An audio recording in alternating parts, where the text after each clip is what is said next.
Creating and presenting a budget to a commercial client can be a very tricky dance. You don't want to charge too little so that you lose money with all the time and costs of the project, and you don't want to charge too much and not get the job. Let's join the Deliverymen in a snippet from their Together workshop and learn some of their budgeting dance moves. Follow the links below to find the full workshop.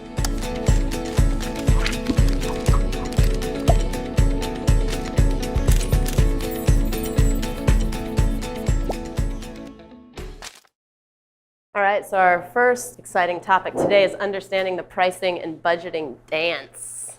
Yeah, we're gonna go into our process for budgeting and working. We do everything like specific to the project. We don't have any like standard rate sheets, things like that. So yeah, I think we can dive in. Yeah, I think it's really important that first thing you gotta do is build a, what are you doing to track your time? Are you tracking time with everybody? Within your brand or even yourself when you're working on a project, because if you don't even track time, you don't even know what's going into each of these projects. So it's really important to do that first of all, and understanding the budgeting for different clients versus direct to client and agency is also very important, because if you underbid a project, you might not get the job because the agency is going to say, obviously they don't know what they're doing because it's way too cheap. So underbidding can also put you in a bad situation. So it's really good to fill out your client and see what is their budget and what are they looking to spend on this. And we have a mix of clients that come to us and say, hey, this is our budget, what can you guys do? Or I don't know, throw a number at us. And that's the worst, is because you don't know what's the number that they want to hear. And usually you're bidding against multiple other agencies that want to win that job. So you want to be able to come on top. So part of that's having a great reel. The other part is knowing where to price yourself. And we're going to walk you guys through that. Okay, so what goes into each project? There's a lot more than just your shoot days and your gear rates and stuff like that. I think a lot of people kind of get caught up thinking like, oh, I'm doing a 2-day shoot, I'll charge my day rate, and I'll give them a pre-pro day and charge them for my gear, and we're done, great. But a lot of the time and this is where tracking your time becomes super important, you're spending a lot more time, and when you start to divide into your day rate, you're not getting paid all that much if you're not charging for all the other work you're putting in. Like, we build out cost guides for everything. Just a starting point, you're not going to share this with clients or agencies because you're going to tailor everything to what they're specifically asking you for. But pre-production, if you're doing concepting for them, all the logistics, if you've got travel and you're putting different crews together in different places, that's all going into your time.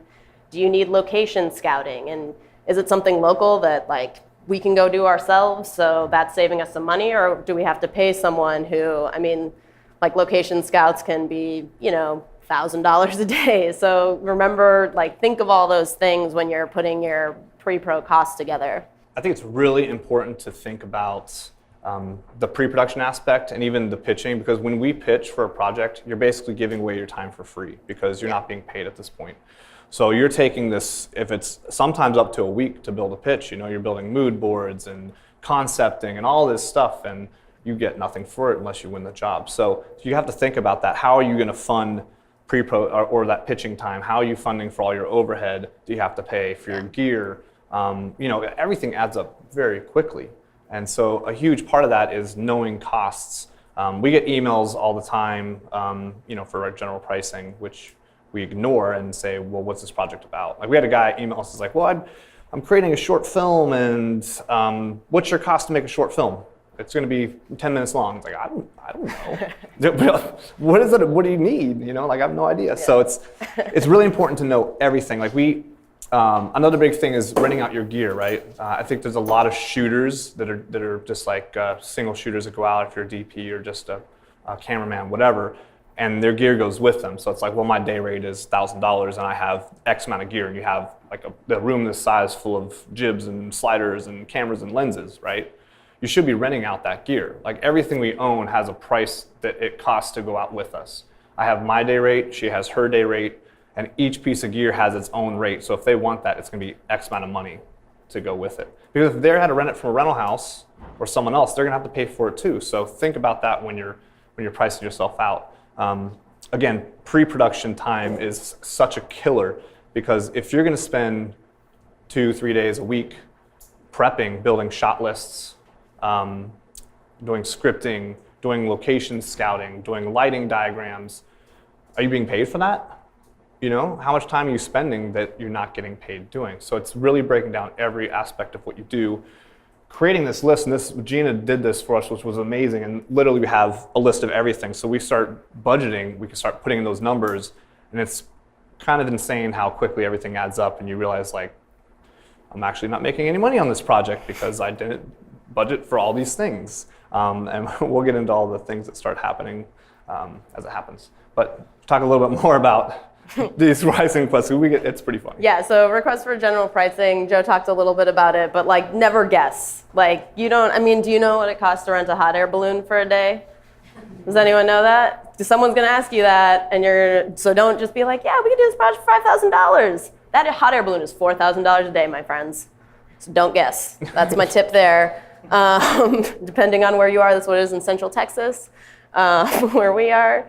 So you want to get on the phone or get in person with if it's an agency or direct to client, and find out as much as you can about this project so you can price it out as best you can, and hopefully end up keeping a great portion of that as profit for you, and not run into things that you're just like, oh no, hot air balloon, and then you're just feeling literally crushed by it. Yeah, and I think the thing is too is that even when you look at what it costs to do that job, with your pre-production, the pitching, the production, post-production, whatever it is, say you make a 30% profit on all of that, great.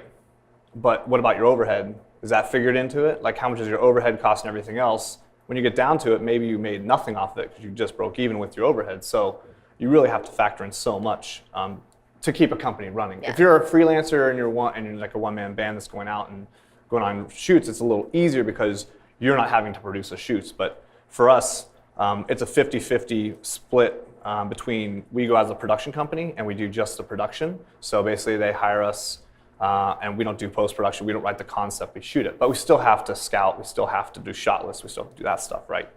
But then there's some projects that we literally do, everything. We concept, we write the script, we do all the post-production, the color grading, everything. So it's a really different beast when you have to do all of it. And really for us, even when we're talking about the different projects we do, there's a few reasons that we also just don't always do all the concepting, because the variety and being able to split that up is nice. It keeps you sane, because if I had to do post-production and write every concept, we'd lose our minds. So it's good to have that break where you don't have to do everything. And same, it's great to do travel films, then jump into something totally different, do something easy at home. So it's a good mix. Okay, so when you get on that initial call with the agency or your client, you want to just, we usually tag team it. Joe's on the call, I'm on the call, he's listening and responding to more of the creative side of it, and I'm just mentally adding everything up as we go.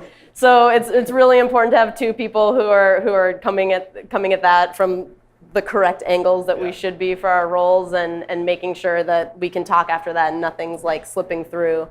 I can't talk and write at the same time, so it doesn't work well for me. I forget most of what I heard. Yeah. So if I start writing, so I have to only listen. Mm-hmm. There's a lot of eye contact and eyebrow raising. And like, it's like, ooh. Yeah. Like, we have a $20,000 budget, and we want all this stuff. And like, yeah, it's about $200,000. You're like, no. Not gonna happen. And you will always receive more calls than jobs you get, obviously, because you're gonna pitch and you're gonna hope to win, but you won't always win. I don't know. And maybe you don't always want to win either, because I've always found that if it's a bad job, something better usually comes along anyway. And I'm always kicking myself like, I wish I didn't take that because this one's way better. So you want to make sure that's the right job you want to do. But it's very important to listen to what you're hearing on the phone and to ask the right questions to get what you need to price it. Because if they're very vague, you don't know what they want. And setting those expectations is important, Yeah. So we've got the list here of everything you're listening for. All of that's going to go in. And when we get into the real hard Excel spreadsheet part of this conversation, we'll get more into all of this. But just like when you're getting off the call, be clear on what your deliverables are. Like, what are they expecting to hear back from you? Do they want mood boards? Do they want a budget, a quote, things like that? And then if you get off the call and there's something like, I feel like they said something about a hot air balloon and staging a whole clam bake on a beach in the winter, just go back to the agency and ask them for more specifics on that. Just never guess. Yeah, because if you sign a contract with them and it's basically if you're out of scope, you have to pay for it. That's not good for you, because then you're going to be out over your budget pretty quickly. So you always want to have in writing contracts and what you're going to be doing with everybody you work with. We have our own contract that we send. A lot of times agencies don't like our contract and we have to sign their contract, which is just way bigger than our contract. But you obviously want to read through and make sure that you are getting what you need out of that, how many revisions in post-production you have to do with them. So, obviously I don't think we've ever delivered something and there were no changes. I don't think that exists. So how many changes are you going to make? How many times are you going to go back and re-edit anything or change music and not get it paid to do that again? Because you can do that forever. So get that in writing. Yeah, and always try to get a ballpark when you're on these calls. Some people are just really, they don't want to talk about what budget they have, but it's just so much easier if you can weasel that out of them and go from there. And then if you find that it's a little tight for what they're expecting, because that's definitely going to happen, as we'll show you on this next slide. But be ready to, if you push it a little bit, be ready to explain, because they're not showing you all their cards, and that's how it goes. Yeah, if it's an agency, they're they're making a profit. They have to remember that you're a business. That kind of happens a lot. You run into people and they're like, well, I could do this cheaper, and you're like, well, we're a business too. You kind of have to find the nice way to explain that we don't want to do that. Yeah, and if you have to turn it down, you turn it down. I think the other thing with gauging the budget, it's very hard with direct to client, because a lot of these people have not done video work before. They just haven't had anything done. Yeah. So in their mind, they think it's going to cost $1,000 when it's going to be $15,000. So it's a lot harder with direct to client, and I find that issue all the time with that kind of work. But with agencies, it's pretty easy to go research that agency, research the brand that they are working with, to see what their past products have looked like. What are their videos? How high production value are they? What has gone into them? I'd also ask the agency, well, who will be on the shoot with us? Will it be 2 or 3 people from the agency? How many people from the client side? So you can start seeing they're going to be flying these people to set. They're going to be getting hotels, rental cars, and you can start seeing how much that's going to add up, and that'll help you judge how much you can charge on budget. Yeah. That's the dog and pony show portion of it. The dog and pony show. Yeah. I've had projects where literally they put us in this really terrible hotel and they're staying in the W and eating lobster and hanging out, and then I was like, we should have charged so much more money for this project. So it's really good to ask those questions. Know who's coming on set, because as well you're going to have to set up all the remote monitors so that the client can sit there and just drink coffee and look at your screen the entire time and act like they're doing something, but they really just want to be there for a free vacation and watch you work. So you have to. It's another thing with being on set, is you have to have someone to help take their eyes off of you and let you do your job. So for me, directing or DPing, whatever I'm doing on the project, I want to be able to focus on that. I want to do it with my client needs, but you need someone to help deflect, which Gina's always there to help. That's where I come in to talk to them, make sure they're happy and well fed. And keeping food on set and making sure there's enough coffee for everybody is really important. But just it helps you inform your budget when you know who's going to be there and what's going to all entail, and research your client as much as you can. See what they've done in the past, what it's looked like, because you can tell very quickly what they expect from you and that stuff. It's important. Something that's great about having a producer, I don't know how many people out there work with producers in-house, but it's really important, because as the creative, not saying that Gina is not creative, because she is amazingly creative, but you have to kind of have this good cop, bad cop thing going, where that when we're working with an agency or client, it's like, oh yeah, this sounds great, I'd love to do this, and I have these great ideas, blah, blah, blah, and she comes in and is like, this is what it's going to cost, and I'm like, oh, I didn't know it was that much money, and you gotta you gotta be able to play that good cop, bad cop, because as a creative, a lot of times what happens, you go into those meetings and you want the job, and you're like, oh, okay, I guess I'll do it for that price. You want to give them everything that they want. Because that's what I want to do. I was like, I want to make them happy. I want to make this amazing video, or film for them. But I'm not the best negotiator sometimes on that stuff, and so that's why people have agents. DPs and directors have agents, or even production companies. You can have agents that work on your behalf, because they want to make sure that you're going to get paid what you deserve to get paid for that project. So working with someone that can be that good cop, bad cop with you is important, because it can make sure that you're going to get paid for what we need to do. Was your mind blown with knowledge just like mine was? Check the links in the description for the full workshop, and remember to subscribe to get more mind-blowing nuggets from professional filmmakers. And do share what your takeaways were in the comment section below. Go ahead, I'll wait.